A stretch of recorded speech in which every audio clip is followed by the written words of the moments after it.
இயேசு கிறிஸ்துவின் வாழ்க்கை மற்றும் தாக்கத்தை பத்தின ஒரு சின்ன பார்வைதான் இது. யோசிச்சு பாருங்க, உலக வரலாற்றே கிமு கிபேன்னு, அதாவது கிறிஸ்துவுக்கு முன் கிறிஸ்துவுக்கு பின்னுன்னு ரெண்டா பிரிச்ச ஒரு நபரை பத்தி தான் நம்ம இப்ப பார்க்க போறோம். அவர் இது எப்படி செஞ்சாரு? முதல் விஷயம், அன்பு.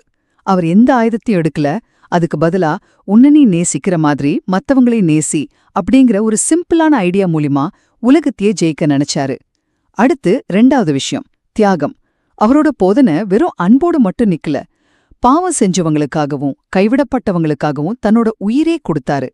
சிலுவையில அறையப்பட்டப்போ கூட அவரை காயப்படுத்தினவங்களுக்காக பிதாவே இவங்கள மன்னிச்சிடுங்கன்னு வேண்டிக்கிட்டாரு. இதுதான் அதோட உச்சக்கட்டம். கடைசியா நம்பிக்கை. இஸ்ரேல்ல ஒரு சாதாரண தச்சரா தன்னோட வாழ்க்கையை ஆரம்பிச்சவர் இன்னைக்கு 250 கோடிக்கும் அதிகமான மக்களுக்கு ஒரு வழிகாட்டியா இருக்காரு.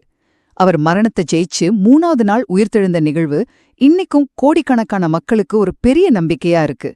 சுருக்கமா சொல்லணும்னா, இயேசுவோட வாழ்க்கை அன்பு, தியாகம், அப்புறம் அசைக்க முடியாத நம்பிக்கை, இது மூணையும் வச்சு உலக வரலாற்றோட போக்கையே மாத்திடுச்சு.